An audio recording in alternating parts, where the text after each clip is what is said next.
دشمنی شروع ہوتی ہے. پہلے تو 14 مہینے کی عمر میں، پوری ذمہ داری سے یہ عمر میں نے بتائی ہے، 14 مہینے کی عمر میں ابو سفیان کو ناک سے پکڑا تھا امام حسن. یہ مشہور کر دیا گیا ہے، خاموش امام، حلم والا امام، پیغمبر امن، کسی کو کچھ نہیں کہتے تھے. نہیں، 14 مہینے کی عمر میں امیر المومنین کے پاس ابو سفیان آیا کہ رسول اللہ سے کہیے کہ میری معافی کو قبول فرما. اب یہ ذہن میں رہے کہ امام حسن کی جو آمد ہوئی ہے وہ 15 رمضان تو ہے ہی ہے، لیکن ہجری کے لحاظ سے 3 ہجری تھی، اور یہ اسلام کا فتوحات کا دور شروع ہو رہا ہے. اب جب امام حسن اپنے بچپن میں کانوں میں آوازیں سنیں گے تو وہ آوازیں کیا ہوں گی؟ آج بدر فتح ہو گیا، آج احد میں کافر بھاگ گئے، آج خندق میں عبد ود مر گیا.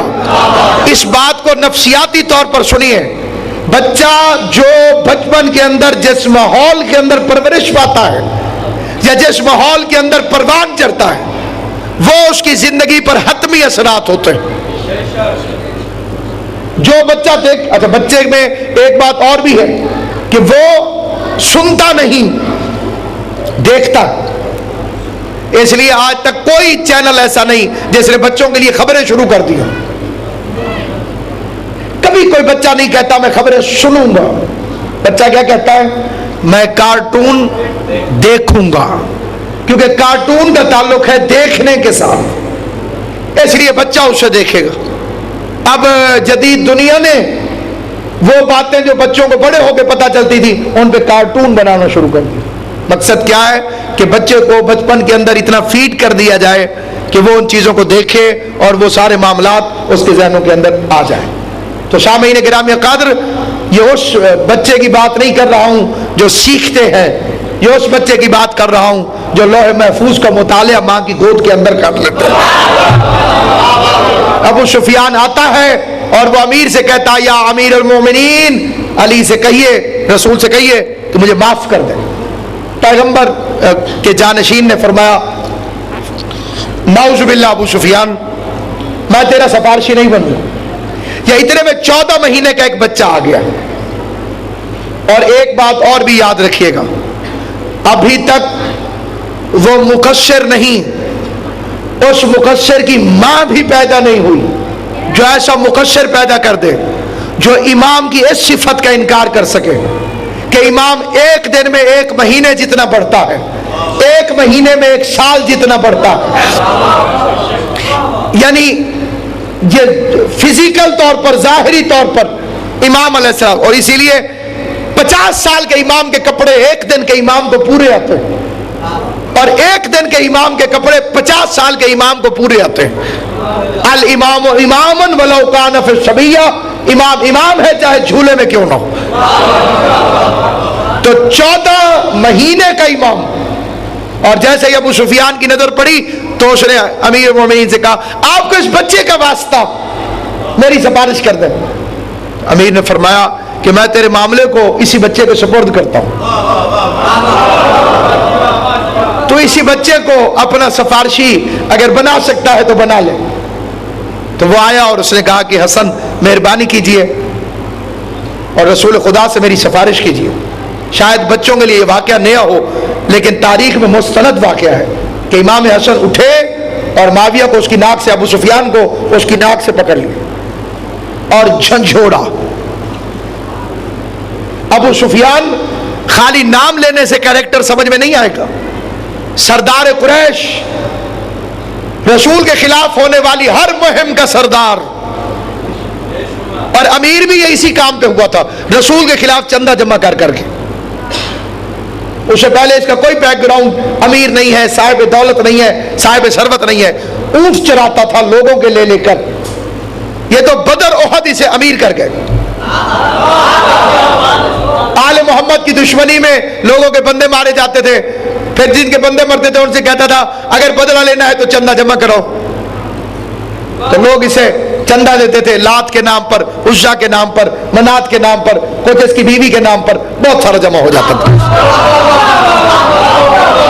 یہ فیکٹ ہے تاریخ کا. سامعین گرامی قدر، یہ آیا اور امام علیہ السلام نے 14 مہینے کے امام حسن نے اسے ناک سے پکڑا اور جھنجھوڑا، اور جھنجھوڑنے کے بعد کہا جب تک تو میرے نانا کا کلمہ نہیں پڑھ لیتا تب تک حسن تیری سفارش نہیں کرتا. اب تیور دیکھیے جسے دنیا خاموش انسان کہتی ہے. امام حسن کے کردار کو، سیرت کو پڑھا ہی نہیں گیا، پیش ہی نہیں کیا گیا. خالی ایک دو روایتوں پہ ہم رک گئے اور آگے نہ چلے، ورنہ یہ کردار دیکھیے تو اللہ لمبی زندگی دے اہل حدیث عالم دین مولوی محمد اسحاق کو، جس کا یہ فکرہ قلم نور سے چوکھٹ عرش میں لکھنے کے قابل ہے، جو اس نے اپنی تقریر میں کہا ہے، اور وہ تقریر جا بجا موجود ہے شعلہ امام حسن. تو اس تقریر میں جمعے کے خطبے میں اس نے کہا کہ حسین سے زیادہ مظلوم ہے حسن اور یزید سے زیادہ ملعون ہے معاویہ. تو امام حسن کے ساتھ کیا واقعات پیش آئے اور کس طریقے کے ساتھ یہ صلح تک پہنچے، وہ کربلا سے کم نہیں ہے، لیکن ہماری توجہ اس طرف نہیں. تو انشاءاللہ تعالی العزیز زندگی رہی تو کل کی تقریر میں ان واقعات پر روشنی ڈالی جائے گی کہ کیوں صلح کی، قرآن کیا کہہ رہا تھا، سیرت پیغمبر کیا کہہ رہی تھی، جرنیلوں کے حالات کیا کہہ رہے تھے، کون کون بک گیا تھا، کیسے کیسے سیاست اپنا اثر دکھا گئی تھی، کیسے کیسے بے ایمانی کے ذریعے سے فرزند رسول کو گرفتار کرنے کی ایک باقاعدہ پلاننگ بن چکی تھی، اور جرنیلوں نے کہہ بھیجا تھا معاویہ کو کہ ہم حسن کو لا رہے ہیں، فکر نہ کر، اس کے ساتھ مل کر تو سے نہیں لڑیں گے بلکہ اس کے ہاتھوں میں ہتھکڑیاں ڈال کر تیرے حوالے کر دیں گے. امام قید خانے میں جا رہے تھے اور قرآن کیا کہہ رہا تھا، اس صورتحال کے مد نظر اس صلح کے سارے عوامل انشاءاللہ تعالی العزیز اپنی بے بذاتی کے اعتراف کے ساتھ میں آپ حضرات کی خدمت میں کل کی مجلس میں عرض کروں گا. یہاں صرف اتنا سامعین گرامی قدر کہ امام علیہ السلام کے خالی بچپن پر نگاہ کی جائے تو بچپن کا ایک پہلو، مسجد میں جاتے ہیں پیغمبر کو سنتے ہیں، 3 سال کی عمر ہے، 4 سال کی عمر ہے، 5 سال کی عمر ہے. گھر آتے ہیں تو ماں پوچھتی ہے کہاں گئے تھے. اس ایک فکرے کی کتنی قیمت رہے گی آنے والے غلیظ معاشروں کے اندر، اس کا احساس دلانا چاہتا ہوں. یہ مائیں پوچھتی تھیں کہاں گئے تھے، اب مائیں نہیں پوچھتی. جب تک مائیں پوچھتی تھی کہاں گئے تھے تب تک بچے دہشت گرد نہیں بنتے تھے. جب ماں پوچھتی تھی بچے سے بچپن ہی سے کہاں گئے تھے اور وہ گھبرا جاتا تھا تب تک بچے دہشت گرد نہیں بنتے تھے. جب ماؤں نے پوچھنا چھوڑ دیا، اب بچہ چاہے اسلحہ بنانے چاہے یا اسلحہ چلانے جائے تو دہشت گردی قائم ہوگی. یہ تو بچہ ہے، وہ گھر سے نکلے تو اتنی دہشت گردی ہو جاتی ہے، اگر کوئی اماں ہی گھر سے نکل جائے تو کتنی دہشت گردی ہوگی اس کے متعلق آپ اندازہ ہی نہیں کر سکتے. خالی آپ کی سوچ ہے کہ کہاں تک سلسلہ پہنچ جاتا ہوگا. آج تک بھگت رہے اس دہشت گردی کو جو ایک اماں گھر سے باہر نکل پڑی. تو سامعین گرامی قدر، یہاں پر آ کر ایک فرمان تبرکاً حضرت امام حسن علیہ السلام کا ایک صلوات بھیج دیجیے محمد.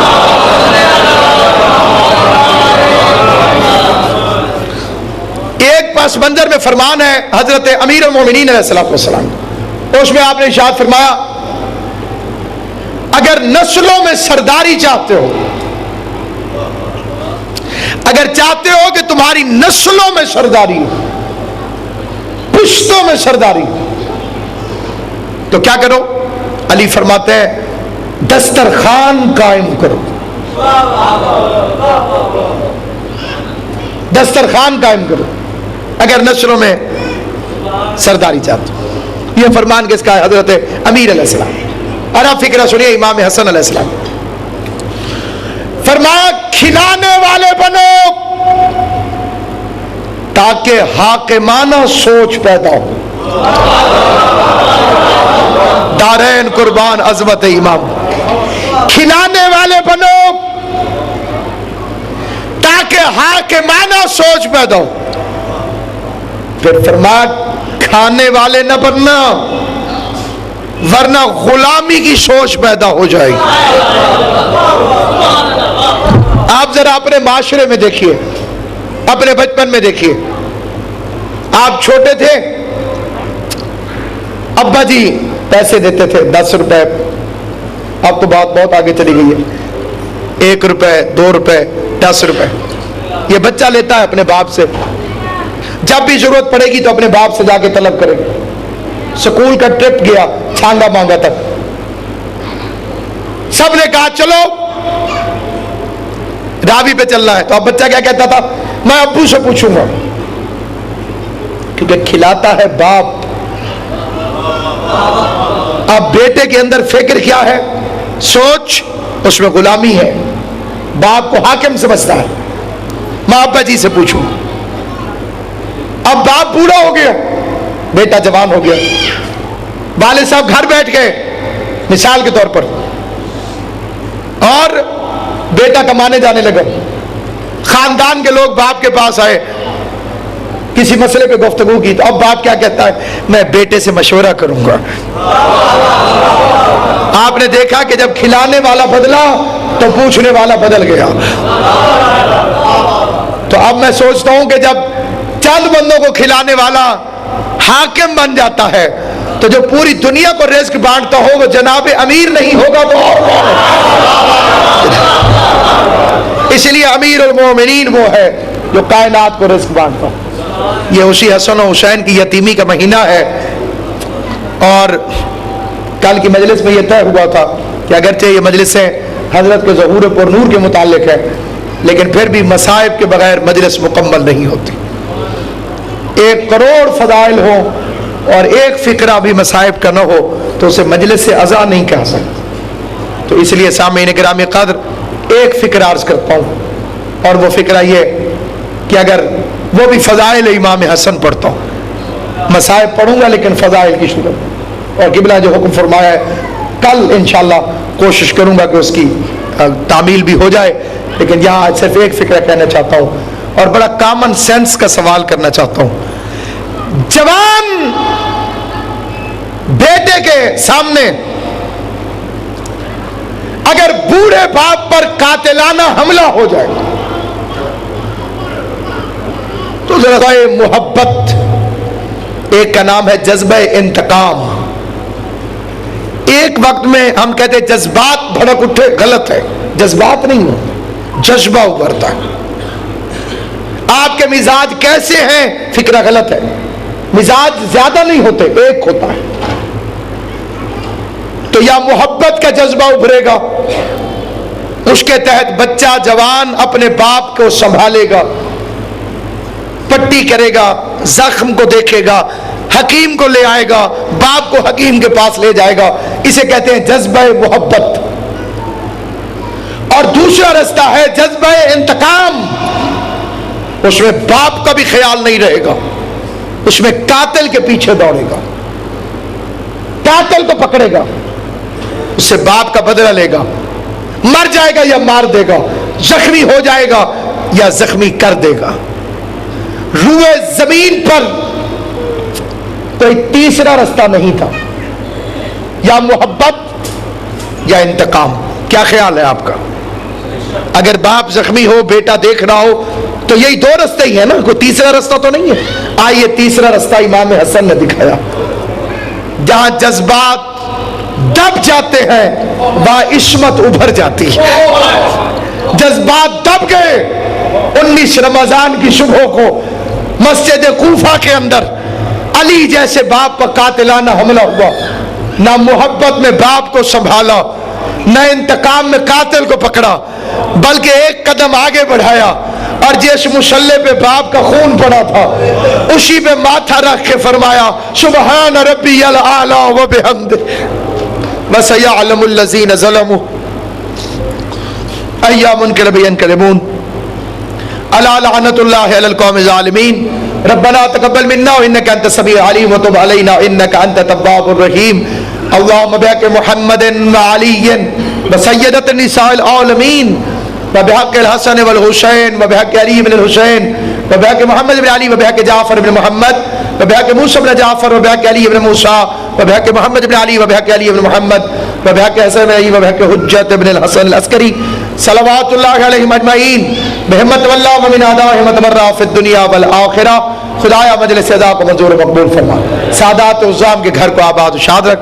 آل محمد کی عزت و عظمت کا واسطہ, شہزادی کونین کا واسطہ, سادات عظام کی اس سعایت جمیلہ کو اپنی بارگاہ میں شرف قبولیت عطا فرما. محمد و آل محمد کا واسطہ جمیع مومنین و مومنات کی دعا کو قبول فرما. جمیع مرحومین مومنین و مومنات کی مغفرت فرما. جو بے اولاد انہیں اولاد عطا فرما. جو حج و زیارت کر رہے ہیں قبول فرما. جو شوق رکھتے ہیں انہیں بار بار سعادت بخش. خدایا ہمیں ماہ رمضان میں سودا میں شمار فرمانا.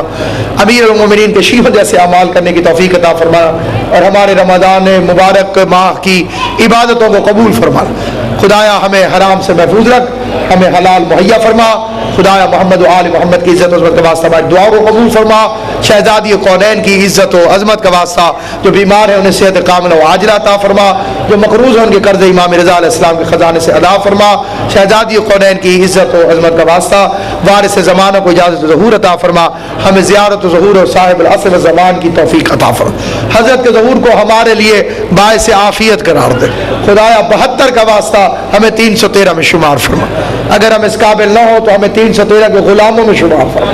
خدایا محمد و آل محمد کے صدقے معرفت امام نصیب فرما, انتظار امام نصیب فرما.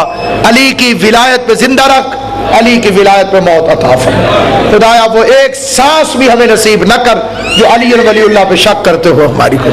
خدایا ولایت پر ایمان عطا فرما. عزاداری امام حسین علیہ السلام, ولائے امیر المومنین اور عظمت سادات جناب سید کونین کا واسطہ ہمیں انہی عقیدوں پہ زندہ رکھ, انہی عقیدوں پہ موت عطا فرما. ہمیں حشر میں عزاداران امام حسین میں محشور فرما, اور ہم امام حسین علیہ السلام کے عزاداروں میں ہمیں لکھ, رونے اور رلانے والوں میں ہمیں محشور فرما. آل محمد کی عزت و عظمت کا واسطہ بارگاہ کی رونق بننے والوں کے گھروں کو بارونق رکھ. امام حسین کے چاہنے والوں کو آباد و شاد رکھ. اس مہینے کی رحمتیں برکتیں ہم پر نازل فرما.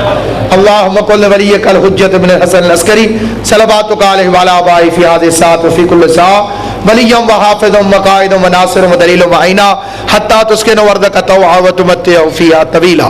یا رب محمد وآل محمد صلی علی محمد وآل محمد وعجل فرجهم وسائل مخرجهم ولعن اعداءهم اجمعین. ایک مرتبہ سورہ الحمد پڑھ کے جمیع شیعان امیر المومنین کی ارواح کو اسحاق فرما. بسم اللہ.